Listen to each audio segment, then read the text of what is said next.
Sabe? Às vezes, a gente acha que o tempo vai apagar tudo, que a dor vai se dissolver com o passar dos anos, como um remédio que faz efeito devagar. Mas tem feridas que o tempo não cura, só esconde. E quando menos se espera, elas sangram de novo. Eu me chamo Marina Duarte, sou de Juiz de Fora, Minas Gerais, e o que eu vou contar aqui não é uma história de amor, nem de redenção. É uma história sobre dor, escolha e consequências. E, principalmente, sobre o que acontece quando alguém é empurrado além do próprio limite. Antes de continuar, eu quero saber de você que está ouvindo agora. De que cidade e país você está assistindo? Comenta aí embaixo, porque essa história poderia ter acontecido em qualquer lugar. Tudo começou há uns 12 anos, quando eu ainda acreditava que o mundo era justo. Eu trabalhava como técnica de enfermagem num hospital público. Fazia plantão noturno, ganhava pouco, mas me sentia útil. Eu sempre gostei de cuidar dos outros, mesmo quando ninguém cuidava de mim. Foi ali, naquele ambiente de cheiros fortes e corredores intermináveis, que eu conheci o Paulo. Ele era médico recém-formado, arrogante, do tipo que achava que o crachá lhe dava o direito de humilhar quem quisesse. Eu era mais nova, tímida, insegura, mas na época ele sabia exatamente o que dizer para me fazer acreditar que eu era diferente. No começo parecia filme. Ele me levava café durante o plantão, me esperava no ponto depois do turno, dizia que via em mim uma luz. Eu, boba, acreditava. Nunca pensei que uma pessoa pudesse esconder tanta escuridão por trás de um sorriso. As coisas começaram a mudar quando eu descobri que ele era casado. Eu lembro da sensação exata do chão sumindo. Ele jurou que ia se separar, que o casamento já estava destruído, que eu era a razão dele continuar respirando. E por alguns meses, eu me agarrei nessa mentira como se fosse a última tábua num naufrágio. Mas a verdade é que o Paulo nunca largou a mulher. Ele só me usava para se sentir poderoso. E quando eu finalmente resolvi dar um basta, ele fez algo que destruiu minha vida de um jeito que eu nunca mais esqueci. Eu ainda lembro do dia. Era uma segunda-feira. Chovia. O hospital estava cheio. Eu fui chamada na sala da diretoria e encontrei o Paulo lá, com uma expressão fria, distante. Em cima da mesa, um dossiê. Denúncias. Papéis. Ele havia me acusado de roubar medicamentos controlados. Disse que me viu desviando remédios durante o turno. Eu juro por tudo que é sagrado. Eu nunca peguei nada. Mas ninguém acreditou em mim. Eu fui afastada, investigada, exposta. O nome que eu levei anos para construir foi manchado em minutos. E o Paulo? Ele seguiu a vida. Continuou sendo o doutorzinho querido do hospital. Perdi o emprego, a confiança dos colegas e, com o tempo, perdi até o chão. Tive que voltar a morar com minha mãe, vendendo quem tinha para sobreviver. Passei meses chorando, rezando para esquecer. Mas o esquecimento nunca veio. A raiva sim. Ela veio, devagar. No começo, como uma sombra. Depois, como uma voz que eu não conseguia calar. Uma voz que dizia, ele precisa pagar. Eu resisti. Tentei me reconstruir, recomeçar. Mas toda vez que eu via o rosto dele em alguma notícia, inaugurando uma nova clínica, sendo homenageado como profissional exemplar, algo dentro de mim queimava. E num momento, eu percebi, eu já não tinha mais medo. O plano começou como uma ideia boba. Eu ria sozinha, imaginando ele sentindo o gosto do próprio veneno. Mas com o tempo, a ideia deixou de ser fantasia. Virou projeto. Passei quase um ano estudando, lendo tudo o que podia sobre medicamentos, substâncias, efeitos. Eu já tinha o conhecimento técnico, só precisava de acesso. E para isso, eu precisaria me aproximar dele de novo. Foi quando eu ouvi que o Paulo havia aberto uma clínica particular no centro da cidade, voltada para pacientes idosos. E que estava contratando. Mudei de nome. Fiz um curso rápido de atualização. Comprei um diploma falso de uma instituição particular e montei um currículo impecável. Quando eu entrei na clínica para entrevista, ele não me reconheceu. Eu estava diferente. Cabelo preso, óculos, uniforme branco. Ele olhou meu currículo e disse: "Você tem boa experiência, Marina. Seja bem-vinda à equipe." Naquele instante, eu soube que o destino tinha me dado uma chance. Nas primeiras semanas, eu me mantive discreta. Evitava contato direto, fingia ser só mais uma funcionária. Observava tudo. Os hábitos dele, o café que ele tomava, os horários, os turnos em que ficava sozinho. Ele era metódico, previsível. Mas o que mais me surpreendeu foi perceber que, depois de tantos anos, ele continuava o mesmo. Seguro, arrogante, confiante de que ninguém jamais o derrubaria. E foi essa confiança que se tornaria a ruína dele. Eu nunca quis tirar a vida de ninguém.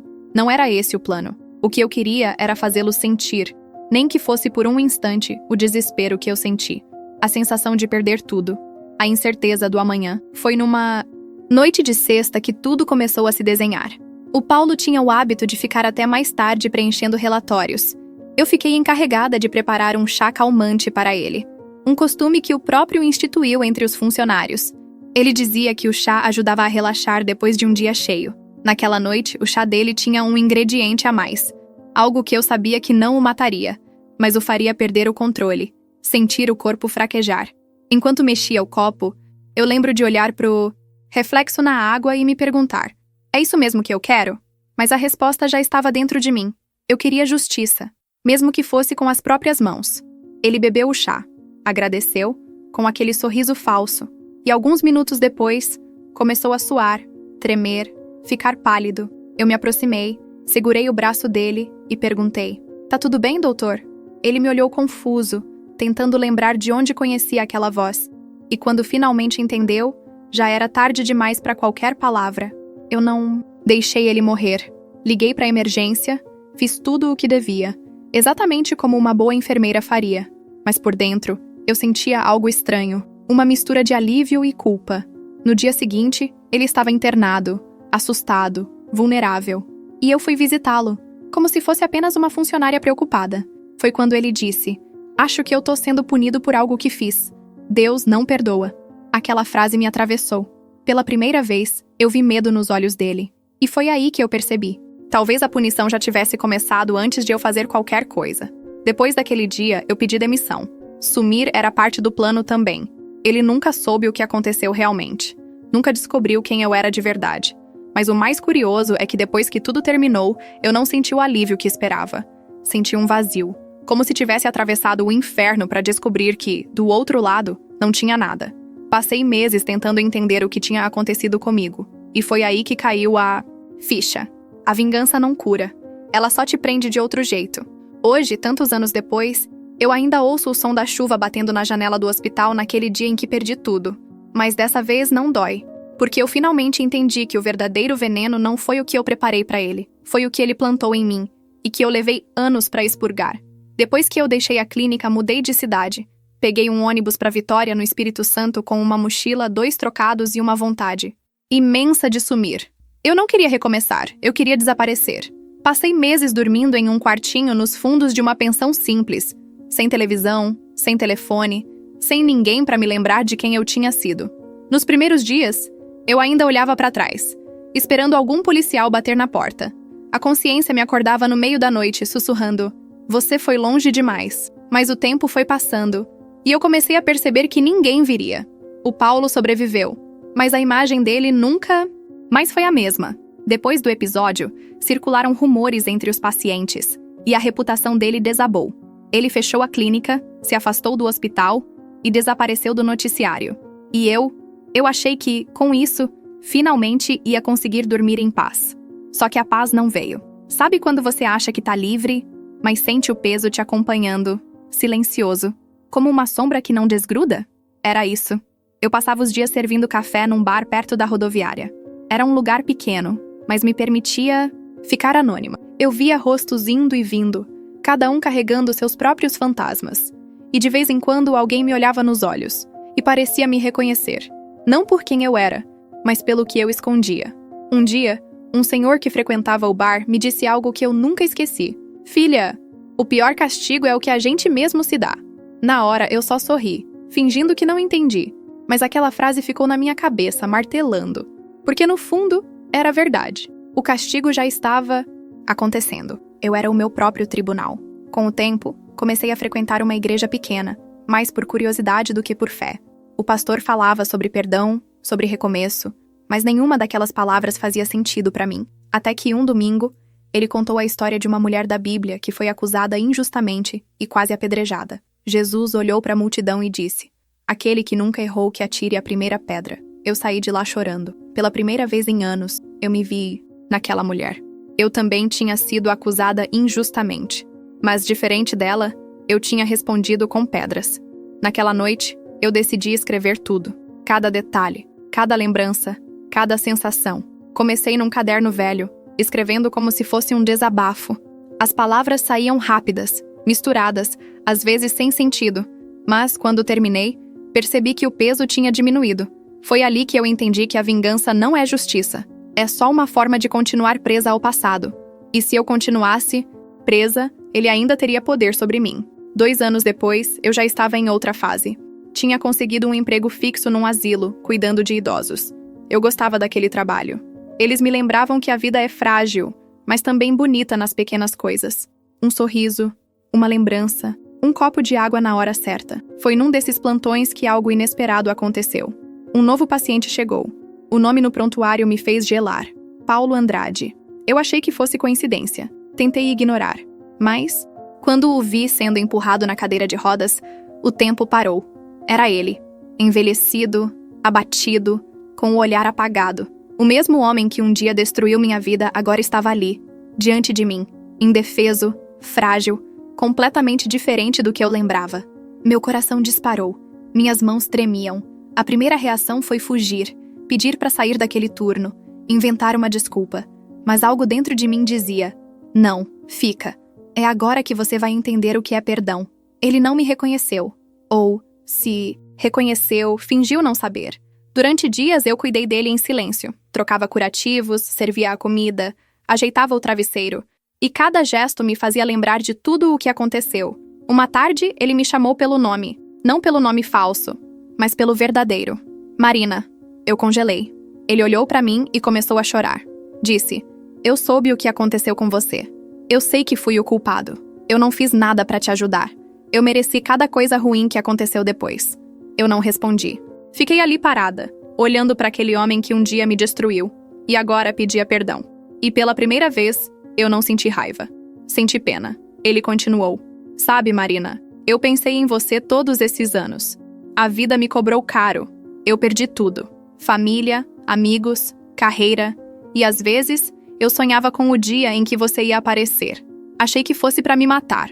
Mas se você tá aqui agora, talvez seja para me perdoar. Aquelas palavras me desmontaram. Eu queria dizer tanta coisa. Que o perdão não apaga, que o tempo não volta, que a dor não se mede. Mas eu só consegui responder: eu não vim para te perdoar, Paulo. Eu vim para não te odiar mais. Ele fechou os olhos e sorriu, como se aquilo já fosse o suficiente. Naquela noite eu saí do asilo e andei sem destino pelas ruas. O vento batia no rosto, e eu senti algo que há muito tempo não sentia: leveza. Talvez fosse isso o perdão, não um gesto nobre, mas uma libertação silenciosa. Desde então, nunca mais vi o Paulo.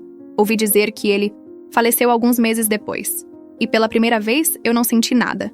Nem alegria, nem tristeza. Só uma paz estranha, como se uma parte da história finalmente tivesse chegado ao fim. Hoje, quando olho para trás, eu não me vejo mais como vítima nem como algoz. Eu me vejo como alguém que sobreviveu. A vida me ensinou que o mal que a gente deseja para o outro volta, mas não como castigo, volta como espelho. E eu levei anos para entender que o verdadeiro veneno é o ressentimento. Ele destrói em silêncio, gota por gota, até secar tudo por dentro. Mas quando a gente decide parar de alimentar esse veneno, a cura vem, devagar, mas vem. Às vezes, as pessoas me perguntam se eu me arrependo, e eu sempre respondo: me arrependo de ter deixado o ódio guiar minhas escolhas. Mas não me arrependo de ter aprendido com ele. Porque no fim das contas, é o sofrimento que mostra quem a gente realmente é. E hoje, quando escuto o barulho da chuva, igual aquele dia no hospital, eu fecho os olhos e respiro, fundo. Não para lembrar do que perdi, mas para agradecer por ainda estar aqui. E se você chegou até aqui me ouvindo, eu quero que leve uma coisa com você. O perdão não é fraqueza, é coragem. Coragem de soltar o passado e seguir em frente, mesmo quando o coração ainda está sangrando. Alguns anos se passaram desde aquele encontro no asilo, e minha vida finalmente começou a ganhar outro ritmo. Eu consegui alugar um pequeno apartamento de frente para uma praça, num bairro tranquilo de Vitória. As manhãs tinham cheiro de café e pão quente da padaria da esquina, e as tardes eram embaladas pelos gritos das crianças brincando na rua. Pela primeira vez em muito tempo, eu comecei a sentir que podia respirar sem medo, mas a verdade é que o passado não desaparece. Ele só muda de forma. Às vezes aparece num sonho, às vezes numa lembrança boba, num rosto parecido ou num silêncio que dura mais do que devia. Mesmo assim, eu comecei a reconstruir quem eu era. Fiz novos amigos, retomei os estudos, voltei a trabalhar com enfermagem. Agora de verdade, com registro e tudo. Mas dessa vez, sem máscaras. Sem precisar fingir ser outra pessoa para caber no mundo. Trabalhar com idosos me fez ver a vida de outro jeito. Muitos deles carregavam arrependimentos tão grandes quanto os meus. E isso me fazia entender que o erro é parte inevitável da existência. Um dia, uma senhora que eu cuidava, Dona Lourdes, me disse algo que nunca esqueci. Minha filha, a alma da gente só descansa quando aprende a pedir perdão para si mesma. Essas palavras me atravessaram como faca. Eu percebi que passei anos esperando que os outros reconhecessem o que me fizeram, mas nunca me perdoei pelo que eu fiz. Eu achava que se o Paulo tivesse pagado, tudo ia se equilibrar. Só que a vida não funciona assim. Justiça de verdade não vem do sofrimento alheio. Vem da nossa própria consciência em paz. E foi aí que eu resolvi encarar o que vinha evitando há tempos.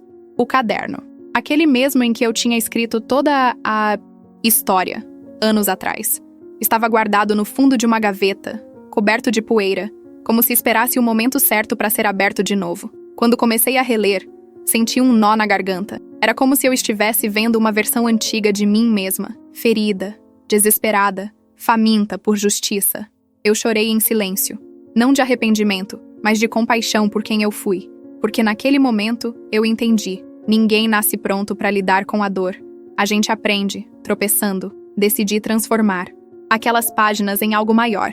Um testemunho. Não para justificar o que fiz, mas para alertar outras pessoas que caminham pelo mesmo abismo. Comecei a escrever um livro. Não com o nome verdadeiro, claro, mas com a alma inteira ali dentro. Escrever virou um jeito de curar. Cada frase me libertava um pouco mais. E quando o livro ficou pronto, eu mandei para uma pequena editora local. Não esperava nada. Achei que iam rir da minha história, que ninguém ia querer publicar aquilo. Mas, para minha surpresa, um mês depois, recebi uma ligação. Eles queriam lançar o livro.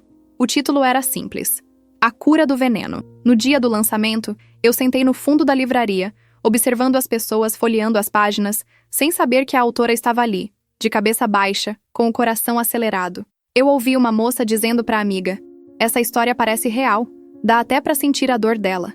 Naquele instante, eu soube que tudo tinha valido a pena, porque se a minha dor podia tocar alguém e transformar outra vida, então ela não tinha sido em vão. Mas o destino ainda tinha um último teste para mim. Alguns meses depois do lançamento, eu recebi uma carta. O envelope era branco, sem remetente. Dentro havia uma única folha, com caligrafia trêmula. Era de Clara, a filha do Paulo. Ela dizia que tinha lido o livro, que reconheceu o pai em cada linha e que queria me encontrar. Meu primeiro instinto foi recusar. Eu tremi da cabeça aos pés, revivendo tudo. Mas uma parte de mim sabia que se eu recusasse, estaria fugindo outra vez. Marcamos o encontro num café perto da praia. Eu cheguei cedo, nervosa, com as mãos frias e o coração disparado. Quando ela entrou, eu quase não consegui olhar. Clara tinha os olhos do pai, mas havia algo diferente neles. Um brilho calmo, uma dor madura. Ela sentou à minha frente e disse sem rodeios: eu sei quem você é, e sei o que meu pai fez. Eu tentei falar, mas a voz não saiu. Ela continuou: eu passei anos odiando ele também, pelo que fez com você, com a gente, com a nossa família. Mas o ódio não me deu nada, só mais vazio. Quando li o seu livro, eu entendi que a gente pode ser vítima e algoz ao mesmo tempo, e que o perdão é o único caminho que deixa a alma respirar. As lágrimas escorreram antes que eu pudesse evitar. Ela pegou minha mão e disse: eu não vim aqui para culpar ninguém, vim para agradecer, porque o seu livro me ensinou que o perdão é uma herança, e eu quero continuar o que você começou. Aquele dia mudou tudo. Clara virou minha amiga, minha confidente, quase como uma filha que o destino me emprestou. Nós passamos a visitar juntos o asilo, cuidar de idosos, ouvir histórias de quem já perdeu tudo e ainda encontra força para sorrir. E de alguma forma, eu senti que o ciclo se fechava ali. Hoje, quando eu olho para trás, eu não vejo mais o rosto de Paulo como o vilão da minha história. Eu vejo um homem doente, perdido dentro do próprio ego que me ensinou, sem querer, a me encontrar. E talvez seja isso que a vida faz com a gente. Ela coloca monstros no nosso caminho não para nos destruir, mas para nos obrigar a crescer. Eu sei que esse meu relato pode parecer pesado para alguns, mas se eu pudesse deixar uma mensagem para quem me ouve agora, seria essa: não deixe que a raiva dite suas escolhas. A justiça que vem pelas próprias mãos cobra um preço alto demais. Hoje eu caminho leve, não porque esqueci o que aconteceu, mas porque aceitei. Aceitei que a dor foi parte do meu aprendizado. Aceitei que a vingança não me trouxe vitória. Só entendimento. E aceitei que a Marina de antes precisou morrer para que eu pudesse renascer. Agora, toda vez que alguém me reconhece pelo livro e me pergunta se a história é real, eu sorrio e digo: é inspirada em fatos que o coração guarda. Talvez um dia eu conte tudo de novo, de outro jeito. Mas por agora, o silêncio é minha forma de paz. E se você, que tá me ouvindo, já pensou em se vingar de alguém, guarda o que eu vou te dizer. A vingança até parece doce no começo, mas o gosto que fica é amargo demais para carregar. Escolha a paz. Mesmo que ela demore, mesmo que doa. Porque o perdão é o único antídoto pro veneno que a raiva deixa dentro da gente. Depois que o livro começou a ganhar leitores, minha vida mudou de um jeito que eu nunca imaginei. Gente que eu nem conhecia começou a me mandar mensagens, dizendo que tinha se visto na minha história, que também tinham sido traídos, enganados, destruídos por alguém e que por um tempo pensaram em se vingar. Mas o que mais me tocava era quando diziam: Marina, depois de ler o que você escreveu, eu consegui dormir em paz pela primeira vez em anos. Essas palavras me curaram mais do que qualquer terapia. Eu percebi que às vezes o que a gente vive de mais doloroso serve para iluminar o caminho de quem vem depois. A dor, quando compartilhada, deixa de ser só ferida, vira farol. Um dia fui convidada para dar uma palestra num evento sobre saúde mental e recomeço. Fiquei em dúvida se devia aceitar. Afinal, eu não era palestrante nem especialista. Mas o organizador insistiu. As pessoas precisam ouvir sua verdade. No dia do evento, eu tremia de nervoso. Quando subi no palco e olhei aquelas dezenas de rostos atentos, percebi que todos ali carregavam algo. Todos tinham uma história. E então, eu comecei. Durante muito tempo, eu pensei que vingança fosse sinônimo de justiça. Mas o que eu descobri é que vingança é só uma forma elegante de continuar sangrando. O auditório ficou em silêncio. E eu segui falando. Não como quem ensina, mas como quem se despede de um peso. No final, muita gente me abraçou chorando. E foi naquele instante que entendi o propósito de tudo o que vivi. Transformar dor em cura. Depois da palestra, recebi um convite para participar de um programa de rádio local. Eles queriam que eu contasse minha história ao vivo, para inspirar outras pessoas. Aceitei, mas fiz um pedido. Não usem meu nome completo. Essa história é sobre libertação, não sobre fama. O apresentador concordou.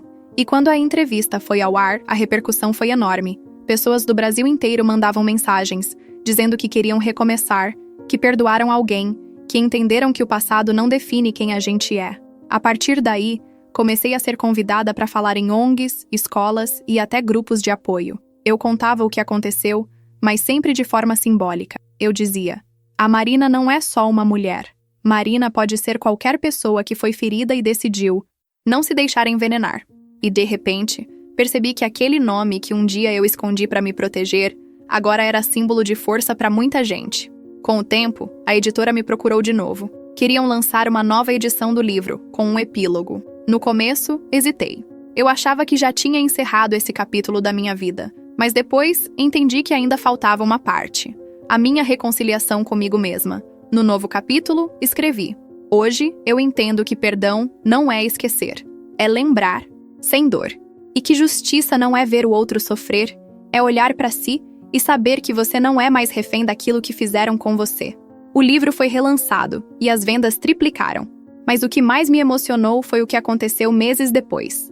Uma mulher me parou na rua, com o livro nas mãos, e disse: Marina, eu ia acabar com a vida do homem que destruiu a minha, mas o seu livro me impediu. Eu escolhi viver. Eu chorei ali mesmo, abraçada com uma desconhecida. Foi como se o universo dissesse: agora sim, o ciclo está completo. Depois desse dia, nunca mais falei publicamente sobre o Paulo. Ele passou a ser só um nome perdido no tempo, uma lembrança distante.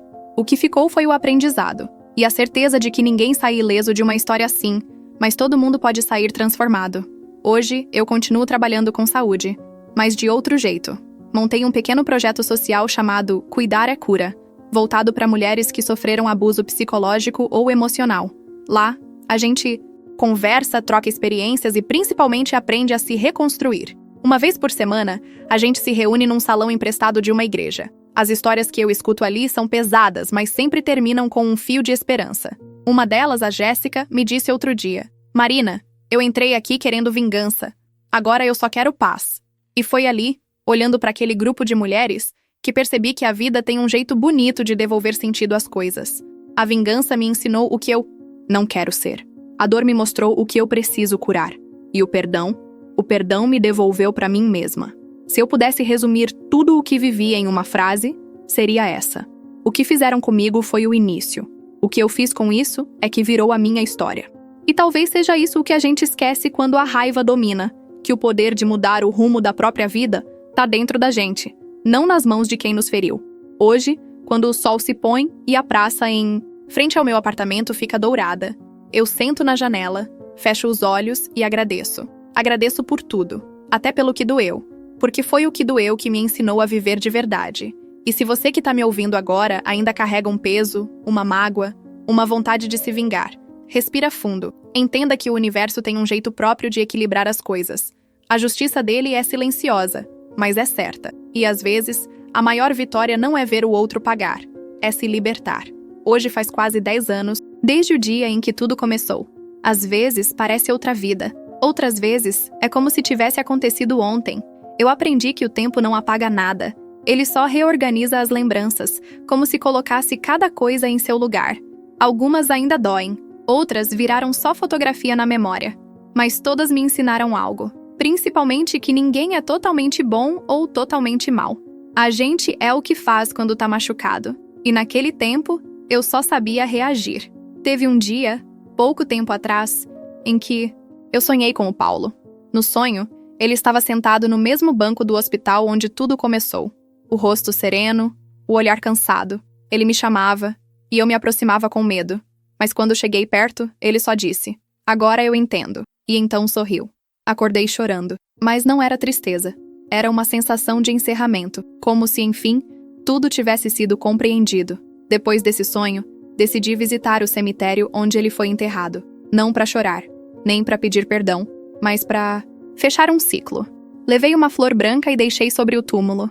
Não disse nada. Só fiquei ali, parada, respirando o vento. E por um momento, senti que ele também estava em paz. Quando saí dali, o céu estava dourado, e um grupo de andorinhas cortava o ar em silêncio. Parecia um sinal, um lembrete de que até o caos encontra seu próprio equilíbrio. A partir daquele dia, parei de falar da vingança. Comecei a falar sobre recomeço. Transformei meu projeto Cuidar é Cura num instituto.